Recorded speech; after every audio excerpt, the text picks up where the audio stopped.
Bonjour Amine Kessassi. Bonjour. Merci d'être avec nous sur France Info. Bonjour Paul. Bonjour à tous. Amine Kessassi, le 13 novembre dernier, votre petit frère Mehdi était assassiné à Marseille. Mais la cible, c'est vous. Vous êtes sous protection rapprochée depuis le mois de septembre. On va parler de votre quotidien, de votre engagement politique dans ces conditions. Mais d'abord, revenons sur ce qu'il s'est passé jeudi soir à Aix-en-Provence. Vous êtes en pleine conférence de presse pour soutenir un candidat de la gauche au municipal. Quand soudain, vous devez être exfiltré en urgence. On écoute l'enregistrement, c'est un document du Parisien. Vous êtes à la tribune, vous parlez de votre ville. Quand vous êtes interrompu par les policiers, on tend l'oreille, ça va très vite. On a tendance à mettre le projecteur sur Marseille, montrer que ce qui se passe à Marseille. Il se passe des choses ailleurs. Ailleurs, il y a aussi... Pardon ? Pardon. Pardon, je suis désolé. Qu'est-ce qu'il s'est passé, Amine Kessassi ? Qu'est-ce qui a déclenché cette exfiltration ? Donc merci de le rappeler, j'étais en conférence de presse avec Marc Pénat, candidat de l'Union de la gauche à Aix-en-Provence, et j'allais expliquer que partout le narcotrafic doit devenir un enjeu national parce que le narcotrafic ne doit pas être une ligne d'un programme sécuritaire, mais qu'il doit être un programme à proprement dit, parce que la réponse face au narcotrafic, elle doit être transversale et sur tous les sujets. Et donc les policiers qui assurent ma protection, à qui je veux dire encore merci, parce que c'est des femmes et des hommes qui risquent leur vie, qui ont choisi de risquer leur vie pour protéger la mienne, sont entrés dans cette petite salle où on était une petite dizaine et comme on l'a entendu dans cet audio, m'ont demandé d'y aller en me disant on s'en va, et donc je comprenais pas ce que voulait dire on s'en va. Je pensais que c'était pour me dire on est en retard au meeting, il faut aller. Vous n'avez pas compris que c'était parce qu'il y avait une menace sur le moment ? Non, j'avais absolument rien compris et je pensais, et ils étaient dans le calme absolu en me disant on s'en va, et je pensais qu'on était en retard pour monter sur scène au meeting, et donc je me suis dit les gars, me coupez pas la parole. C'est pour ça que vous dites pardon, je suis désolé. C'est pour ça que je disais pardon, je suis désolé, parce que je comprenais pas du tout ce qui se passait, et donc je quittais la salle comme ça sans dire au revoir à qui que ce soit, et donc je me suis excusé auprès des personnes qui étaient dans la salle, et dans la voiture on m'a expliqué qu'une menace imminente était à mon encontre, et donc on a décidé de partir, de s'éloigner pour justement garantir la sécurité de celles et ceux qui étaient présents dans cette salle. Qu'est-ce que vous savez de cette menace imminente et quelle forme ça a pris ? C'était quoi ? C'était un appel, un SMS, un message, c'était comment ? Les policiers ont reçu des informations comme ils en reçoivent plusieurs par jour, et pour éviter justement d'en arriver à des situations où on ne peut pas gérer, pour éviter d'en arriver à des situations où je mette en danger des personnes, et c'est absolument pas mon objectif. Mon objectif dans cette campagne, c'est de garantir la sécurité, non pas de la mienne dans un premier temps, mais de celles et ceux qui m'entourent, des gens qui sont présents dans les salles où je me trouve, où je me rends, et donc c'est important pour moi effectivement qu'on parte tout de suite. Maintenant, il y a une enquête qui est ouverte, les choses vont très rapidement nous dire où on en était, pourquoi, est-ce que un commando était en train d'arriver à cette salle à Aix-en-Provence. Si tel est le cas, bien sûr que c'est grave, bien sûr que c'est dramatique. Moi, depuis la fin août, je sais que je suis menacé. Depuis la deuxième semaine de septembre, je suis sous protection policière. Donc c'est la première fois depuis septembre que je suis exfiltré comme ça. C'est la première fois que ça arrive. Vous dites, on va savoir au fur et à mesure de l'enquête si un commando était en route pour venir vous cibler lors de cette conférence de presse. Il y a eu la rumeur qu'une balise avait été placée dans le cortège policier pour vous suivre, mais l'expertise du convoi qui vous escortait n'a pas détecté d'outils de traçage. Comment les personnes qui veulent vous atteindre ont pu savoir que vous étiez à cet endroit à ce moment ? Justement, l'enquête est en train de déterminer qui avait accès à cette information. Donc mes équipes, les gens qui m'accompagnent au quotidien, qui ont accès à mon agenda, sont eux aussi en train de voir à qui on a donné l'information à Aix-en-Provence, à quel journaliste on a donné l'information, pour essayer de comprendre par où les choses ont pu fuiter. Maintenant, voilà. Vous n'en parlez pas beaucoup en général, vous faites Non, tous mes déplacements sont très calés, très millimétrés et très secrets surtout. On n'annonce jamais ma présence à des événements. Est-ce que vous avez eu peur ? Est-ce que vous avez eu un petit moment de panique ? Pas de panique, mais d'incompréhension. Je comprenais juste pas ce que voulait dire on y va, on part tout de suite. Et je sais pas si c'était on sort de la salle ou on intervient au meeting, mais encore une fois, mon objectif premier, il est jamais de mettre en danger les gens. Et donc à chaque fois qu'il y aura des alertes, je serai le premier à partir, à m'éloigner pour éviter que le pire puisse se produire. Qu'est-ce qui s'est passé après? Vous êtes exfiltré de cette salle? Une fois que j'ai été exfiltré, on est allé dans un endroit sécurisé et jusqu'à très tard dans la nuit parce que, vous savez, moi j'entends beaucoup de choses, hein, et notamment du président de région, PACA, qui Renaud Muselier. caricature j'ai même plus envie de prononcer son nom. C'est Ah, tellement quelqu'un qui se rend indigne, bah bon, pourtant il vous a indigne de soutenu ses sur France propos. Info. Hein. Ah bah non, il est parti dire que j'étais atteint du syndrome de Stockholm, il est parti dire que j'étais fou de rejoindre Benoît Payan, que c'était sous Benoît Payan que mes 2 frères ont été assassinés et donc j'ai Attendez, trouvé. pourtant il a dit il est nécessaire de protéger ce garçon qui est courageux, la voyoucratie et les narcotrafiquants peuvent tout tenter, donc il faut prendre toutes les mesures nécessaires pour qu'il n'arrive pas à drame. A-t-il dit sur France Info? D'accord, et il a aussi dit dans toute la presse marseillaise que j'étais atteint du syndrome de Stockholm, que j'instrumentalisais la mort de mes frères. Et donc à ce monsieur, je veux dire que cette nuit-là, jusqu'à 4 heures du matin, on est resté dans une caserne de gendarmerie jusqu'à très tard. Les policiers n'ont pas dormi, moi non plus. Et en fait, ma vie, c'est à ça qu'elle ressemble. Moi, à chaque fois que je mets un pied dehors, je suis menacé. À chaque fois que je mets un pied dehors, je risque d'être assassiné. À chaque fois que je prends la parole sur ces sujets, je risque d'être assassiné. Et donc à ce monsieur et d'autres d'ailleurs, je veux dire l'indignité en fait de ses propos. Pour moi, c'est pas un jeu ce que je suis en train de vivre. C'est pas quelque chose qui et quand je parle d'une lutte à mort, c'est véritablement une lutte à mort. Vous dites Je suis d'autres? véritablement dans un combat où soit c'est la lutte, soit c'est les moyens de l'État, soit c'est la République qui gagne, ou soit à travers mon assassinat, puisque c'est probablement ce que ces gens veulent, c'est probablement ce que ces gens vont peut-être faire, m'assassiner. Et avec ça, ça serait finalement anéantir un espoir de guerre, de victoire dans cette guerre contre le narcotrafic. Vous ciblez donc Renaud Muselier, donc vous ne voulez pas prononcer son nom, donc on ne vous diffusera pas le son qu'on avait prévu, mais vous avez d'autres personnes en tête qui, selon vous, ne vous soutiennent pas assez? Non, non, du tout. Je parlais effectivement de ce monsieur parce que il a permis, il a ouvert une fenêtre, puisqu'après des gens sur les réseaux sociaux envoyaient des commentaires dans des comptes privés, etc. J'ai d'ailleurs été menacé sur les réseaux sociaux de mort. La personne a été arrêtée par les services de police, par les enquêteurs à qui je veux dire merci. Mais en fait, enfin, il y a véritablement un sujet. Vous savez, moi, quand je parle du narcotrafic, je parle de ce que nos vies de ce que le narcotrafic coûte à nos vies. Mm. Je parle de ce que cette guerre de la drogue coûte aux gens des quartiers populaires et comment ce trafic, comment la narcocratie, elle réduit la jeunesse des quartiers en C'est esclavage, comment la narcocratie, elle tient en otage les familles des quartiers populaires et c'est en ça que je veux me battre. Vous avez conscience tous les jours, quand vous vous levez et quand vous évoluez, que votre vie ne tient qu'à un fil, pour reprendre l'expression de Benoît Payan, et que dans Bien votre sûr. cas, vous exprimez faire de la politique, c'est risquer votre vie? Bien sûr, me taire, c'est risquer ma vie. Ne pas parler, c'est risquer ma vie. Partir travailler normalement comme tout le monde, c'est aussi risquer ma vie. Aujourd'hui, je suis à une étape, à une phase où faire machine arrière, c'est plus possible pour la mémoire de mes frères qui ont été assassinés, pour Mehdi, mon petit frère, qui a été tué à ma place pour rien, parce qu'il était mon petit frère. Et donc, quel frère qui ressentirait cette forme de culpabilité, qui ressentirait ce que je ressens tous les jours, peut se dire, bon, ben j'arrête, je vais me cacher et je fais rien d'autre. Comment vous tenez?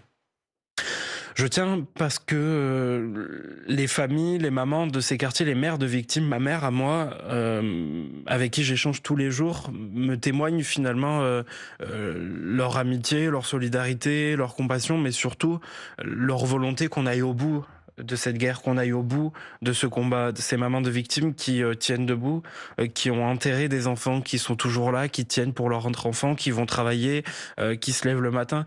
Et ces mères, ces vies, ces familles des quartiers avec qui j'ai grandi, que j'aime tant, etc.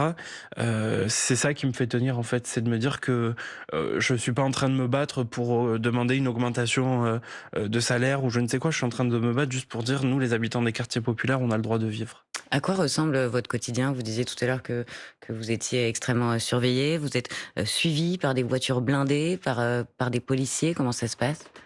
En effet, le dispositif de sécurité est très conséquent. Je lisais dans la presse que des spécialistes du crime organisé disaient que j'étais une des personnalités les plus protégées aujourd'hui en France. Une des 3 personnalités. Tout à fait.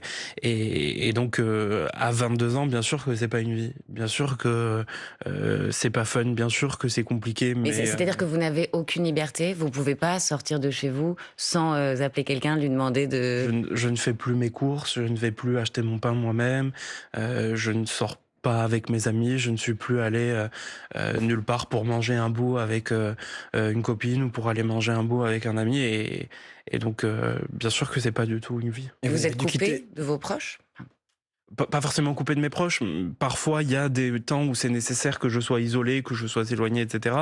Mais j'arrive encore à avoir ma famille et ça, c'est ce qui m'importe. Et vous avez dû quitter votre quartier adoré du Frévalon dans le quartier nord de Marseille. Est-ce que vous pouvez continuer vos études de droit? Actuellement, j'ai et d'ailleurs la fac où je suis inscrit, qui n'est pas la fac de Marseille, mais une fac ailleurs, et me propose des dispositifs de suivre du distanciel, etc. À qui je veux dire merci. Vous doutez bien qu'avec tout ce qui s'est passé depuis novembre, c'est assez compliqué pour moi, donc je pense refaire mon année l'année prochaine. Mais la faculté s'est montrée très coopérative et m'a proposé des dispositifs. Et si vous êtes élu sur la liste de Benoît Payan, vous serez donc élu, voire adjoint au maire, on ne sait pas encore. Comment vous pourrez être élu en étant sous cette très haute protection avec 4 voitures blindées qui vous accompagnent et une quinzaine de policiers? Comment vous allez faire? Vous savez, il y a différentes façons de faire de la politique. Moi, depuis les élections législatives, depuis 2024, j'ai sillonné, j'ai arpenté, je suis allé partout, dans les 13e et 14e arrondissements de Marseille, ma circonscription. Je suis allé dans toutes les réunions de CIQ, dans toutes les réunions d'associations. Et puis, on me connaît pour être quelqu'un de terrain, de proximité. Maintenant, je suis dans une situation qui est compliquée. J'ai continué à consulter les gens que je connais du terrain. J'ai continué à appeler les responsables associatifs et je continuerai à le faire. J'apprends à faire campagne différemment. Il y aura des actions de terrain. Et j'irai sur le terrain. Comment vous faites campagne différemment? Non pas pour provoquer, mais j'irai sur le terrain parce que dans un état de droit, on ne peut pas empêcher quelqu'un d'aller quelque part.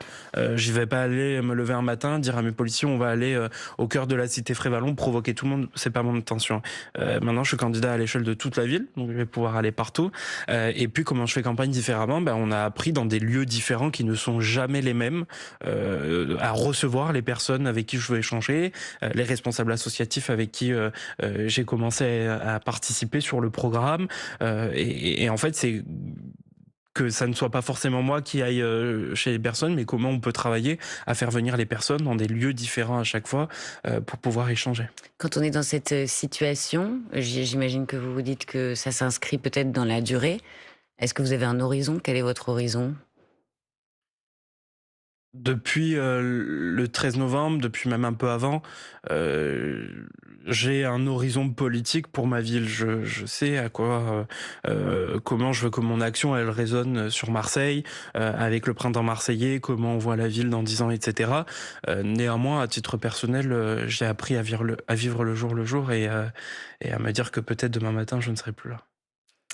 Dans un instant, Amine Kessassi, on va parler de votre combat pour Marseille, de ce que vous pouvez faire pour votre ville, vous qui vous êtes engagé avec Benoît Payan, le maire sortant. Mais d'abord, il est 8h47 et c'est l'info en 1 minute avec Solène Crescent.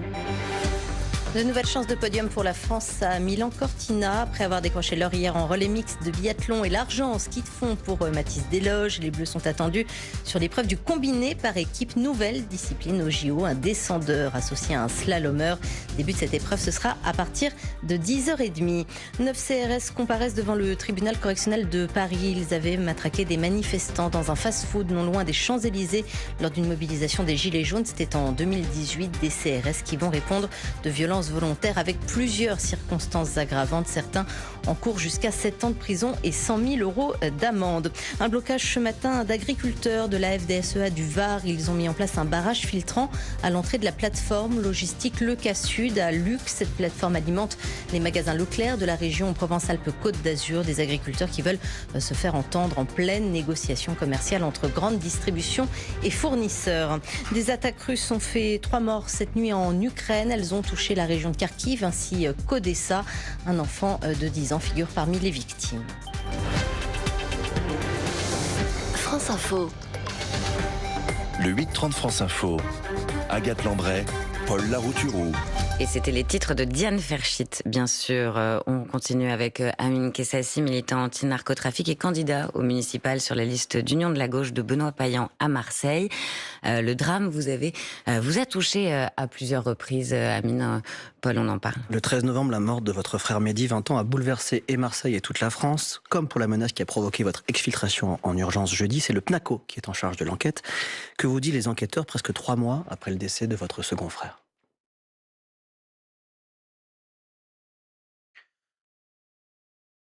Aujourd'hui, dans le dossier de mon petit frère Mehdi, c'est la quête aux informations. Je veux savoir ce qu'il s'est passé. Je veux qu'on réponde à cette question. Est-ce que et je pense que la seule question que je me pose et à laquelle j'ai besoin de réponse, c'est de savoir si on a assassiné mon petit frère pour m'intimider ou si on l'a simplement assassiné par erreur parce que on pensait que c'était moi. Et ça, c'est important.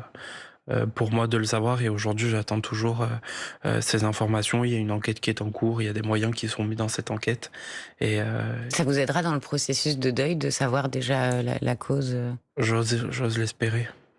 Sur les soupçons que ce soit de la DZ Mafia, il y a du neuf ou pas du tout? Moi, je suis pas là pour infirmer ou confirmer quoi que ce soit. Il y a vraiment une enquête qui est en cours, une enquête sérieuse, une enquête très profonde dans laquelle plusieurs pistes sont étudiées, et c'est important parce que lorsqu'on met, et d'ailleurs les journalistes qui tout de suite ont dit c'est la DZ Mafia, je leur dis pas forcément merci, parce que lorsqu'on pointe tout de suite une piste, on écarte toutes les autres et donc on les investigue pas, et c'est comme ça qu'on rate des enquêtes. C'est important d'avoir toutes les pistes, d'étudier tous les cas possibles. Et ça nous mènera à ce qui s'est passé ce 13 novembre. Et j'attends en tout cas avec impatience que les auteurs, les lâches, les traîtres, les assassins, les personnes qui ont tué Mehdi, j'attends avec impatience qu'elles se retrouvent face à moi au tribunal. Après son assassinat, vous aviez appelé les grandes voix, les Marseillais à se soulever comme un seul homme. Très peu de grandes voix de la ville ont répondu à votre appel. Comment vous l'avez vécu et comment vous l'analysez? Ah non, moi j'ai vu des milliers de personnes se lever. Marseille, on était plus de 10 000 ce jour-là. Des visages qui m'étaient familiers, d'autres qui ne me l'étaient pas. Des jeunes de quartier, des mémés de Mazargues qui ont pris un taxi pour venir jusqu'à ce rond-point que je maudis et que je déteste. Non, moi j'ai été honoré, touché, et, et je me suis senti moins seul dans cette lutte avec ces milliers de personnes qui se sont levées et à qui je veux dire encore merci. Le climat de psychose, selon vous, n'a pas éloigné certaines personnes de vous, ou certaines personnes qui auraient voulu vous exprimer leur soutien, mais qui ont eu peur peut-être? Oui, bien sûr, j'ai reçu des messages sur les réseaux sociaux de personnes qui me disaient on te soutient, on a un peu peur, donc on ne sera pas forcément là. Mais et encore une fois, mon enjeu, mon attention lorsque je fais des choses, c'est toujours la sécurité des autres, et jamais je ne ferai prendre le risque à qui que ce soit. J'ai déjà assez de bataille interne dans moi avec la culpabilité que je peux avoir dans l'assassinat de mon petit frère Mehdi. Donc je ne veux pas encore en plus causer des torts aux personnes qui m'entourent. Et vous parliez du soutien indéfectible et très important de toutes les maires de Marseille, dont la vôtre, Oisila, mais est-ce que vous vous sentez suffisamment entouré et soutenu dans ce climat de psychose? Oui. Oui. Les Marseillaises et les Marseillais, ils se montrent à chaque fois plus étonnants que la dernière fois, plus courageux que la dernière fois. Et les gens sont debout. Moi, dans cette campagne des municipales, puisque je me suis engagé sur la liste du maire Benoît Payan, des centaines de personnes m'ont écrit en me demandant comment rejoindre les boucles de discussion, parce qu'on voulait pas forcément se mobiliser dans cette campagne, mais tu y es, on va venir tracter, on va venir se battre, on va venir porter des choses. Et donc, en effet, les Marseillaises et Marseillais sont d'un courage extraordinaire. Amine Kessassi, vous parlez de Benoît Payan, justement, votre combat commun à Marseille. Vous parlez de narcocratie. Vous voulez lutter contre les narcomicides. Vous l'aviez dit au président Macron à Marseille en 2021 déjà. Écoutez, vous l'avez apostrophé à l'époque. Ça ne sert à rien de venir avec un plan qui vient de Paris, avec un plan qui a été fait dans un avion ou je ne sais où. Il faut que ce plan, vous le construisez avec nous, les élus locaux, avec nous, les associations, avec nous, les familles de victimes. Est-ce que vous rediriez la même chose aujourd'hui? Ça ne sert à rien de venir de Paris avec un plan. Ah bah bien sûr que ça sert à rien. Bien sûr que ce plan, il faut le construire avec nous. Et d'ailleurs, je pense que le président l'avait bien compris, puisque par la suite, on avait été associés à des moments d'échange, etc. Et bien sûr que ça ne sert à rien de faire un plan ailleurs. On a besoin du plan des Marseillaises et des Marseillais. On a besoin de notre plan construit avec la base, avec le socle, avec les gens qui vivent les problématiques. Et donc, c'est une évidence pour moi. La lutte contre le narcotrafic, elle ne peut se mener que si on agit sur un plan transversal, sur la question de l'éducation, sur la question des transports, sur la question effectivement de la répression. Et là-dessus, j'ai milité au Parlement européen avec Marie Toussaint qui est députée européenne écologiste et Nora Mebarek, députée socialiste. On a porté une résolution qui vise à donner la ligne que l'Europe doit tenir en matière de lutte contre le narcotrafic. Et l'Europe, elle doit nous protéger avec la création d'un OFAST, un office anti-stupéfiants au niveau européen, et notamment avec une agence du renseignement européenne. On a besoin de savoir où sont les comptes en banque des narcotrafiquants, on a besoin de savoir où sont leurs biens pour travailler sur la confiscation des biens, pour remettre à disposition des associations, des habitantes et habitants. Agir au niveau de la tête de la pieuvre. Les morts ont baissé dans le narcobanditisme. 17 personnes tuées en 2025, un chiffre en baisse par rapport aux années précédentes. Est-ce que, selon vous, c'est le signe que la politique du gouvernement fonctionne ? Il y a eu des actions coup de poing, des actions de terrain, des actions qui ont plutôt réussi, des actions qui ont moins bien réussi. Moi, je suis de celles et ceux qui, à chaque fois qu'un euro, à chaque fois qu'un effort est déployé pour Marseille, le souligne, l'applaudit et je serai toujours dans cette démarche constructive. Néanmoins, ce qui m'inquiète, c'est qu'on a mis beaucoup de personnes en prison, beaucoup. Et c'est aussi pour ça aujourd'hui qu'il n'y a pas d'explosion en matière d'homicide. Mais une fois qu'on aura pas réussi à juger toutes ces personnes, une fois que les délais seront passés, une fois que leur remise en liberté devra être appliquée, on va se retrouver avec toutes ces personnes d'un coup à l'extérieur. Et donc moi je demande juste à ce qu'on travaille sur le fond. Aujourd'hui on a mis un pansement à cette réponse, on a mis un pansement sur la plaie qui était le narcotrafic, mais maintenant comment on travaille sur nos cités au long terme, comment on travaille sur la réponse globale du narcotrafic au long terme, et pas uniquement avec des peines de prison de 20 ans, puisque dans 20 ans on fait rebelote. Vous aviez un autre frère, votre grand frère Brahim, qui contrairement à Mehdi était un dealer. Il est mort dans une guerre de territoire il y a 5 ans, le 29 décembre 2020, à 4h45, retrouvé calciné dans une voiture. Le procès de ses assassins présumés aura lieu à l'automne. Dans un chapitre de votre livre Marseille essuie tes larmes, vous écrivez « On a des comptes à régler, Brahim ». Quel compte ?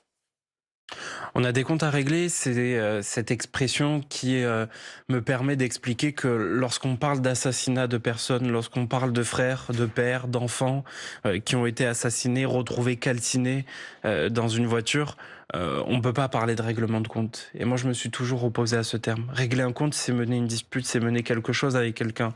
Mais assassiner quelqu'un, tuer quelqu'un, brûler quelqu'un, c'est pas un règlement de compte. C'est un homicide sur fond de narcotrafic, c'est un homicide sur fond de trafic de stupéfiants. Et donc on a besoin de mettre les mots justes, parce que la société a tendance à justifier les assassinats. Quand on parle de règlement de compte, on se dit bon bah il le méritait, tant pis, c'était dans son coin. Et c'est pour ça que j'utilise cette expression. Et c'est pour ça aussi qu'au-delà de Marseille, vous voulez nationaliser votre combat contre le narcotrafic. Votre association Conscience accompagne aujourd'hui plus de 800 familles. Vous l'avez créée à 16 ans, avant les 2 drames. Et aujourd'hui, vous nous annoncez ce matin un nouveau projet. Vous voulez lancer une association des maires de France contre le narcotrafic. De quoi s'agit-il ? Tout à fait. Cette association, elle va avoir 2 objectifs. La première, c'est de créer cet espace de discussion, de plaidoyer entre les différentes institutions nationales, européennes et internationales. Avec les maires, avec les premiers acteurs, les maires de communes qui sont en première ligne face au narcotrafic, qui dans les petites communes de zones rurales se sentent seuls, parce qu'ils n'ont pas été préparés, parce qu'ils n'ont pas vu ce phénomène arriver il y a 20 ans, et ils le voient tout juste arriver. Et donc il y a besoin de structurer, d'accompagner, et de faire en sorte que les maires ne se sentent pas seuls. Et moi je le dis, je serai debout à côté de tous les maires de communes, qu'ils aillent de la droite jusqu'à la France Insoumise, je serai debout à côté de ces maires pour faire en sorte que la lutte contre le narcotrafic ait la résonance nationale qu'elle doit avoir. Et puis après, dans cette association nationale, il doit y avoir des dispositifs concrets. Et on aura un dispositif dit de dépaysement qui permettra à ce que le maire de Lyon, par exemple, pourra interpeller le maire de Bordeaux en disant « J'ai 2 jeunes de ma ville qui sont dans le narcotrafic, qui doivent en sortir. Il faut leur trouver un emploi et un logement dans ta ville pour permettre le dépaysement. » Amine Kessassi, comme tous les jours, c'est le moment de la question qui, à retrouver sur les réseaux sociaux de France Info. Aujourd'hui, la question qui croit encore. Vous écrivez dans votre livre « La politique ne m'a jamais tendu la main, alors j'ai décidé de la prendre à la gorge ». Qu'est-ce qui vous fait encore croire dans la politique ?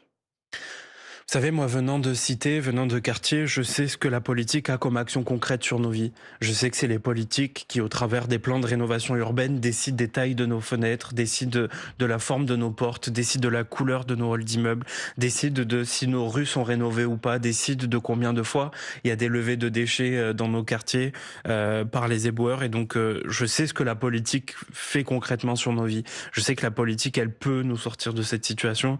Et c'est parce que nos vies en dépendent, parce que nos vies sont menacées, qu'aujourd'hui je crois encore à la politique, et la politique au sens noble, pas celle des logiques partisanes, mais celle qui peut nous permettre d'apporter des réponses concrètes aux malheurs et aux préjudices de nos vies. En 2 mots, vous avez perdu de 800 voix face au Rassemblement national aux dernières élections législatives. Vous n'avez pas le tiers de votre circonscription, donc on va vous projeter. Est-ce qu'après les municipales, vous pourriez être candidat pour devenir député de Marseille ? Vous savez, moi, j'ai pas vocation à être candidat à toutes les élections. Il y en a une qui est actuelle et je prends ma part, je viens me lever, je fais des propositions, etc. Maintenant, mon combat, il a toujours été de dire qu'il faut qu'on se dote en France de textes législatifs qui nous permettent de pouvoir mener des réponses concrètes face au narcotrafic. Peut-être oui après ? Et donc je dis que si on me demande de me mobiliser, je serai prêt à me mobiliser dans une prochaine campagne. Merci beaucoup, Amine Kessassi, d'avoir répondu aux questions de France Info. Merci Paul, Merci à demain. à demain. Vous restez avec nous. Dans un instant, les informés avec Renaud Dely.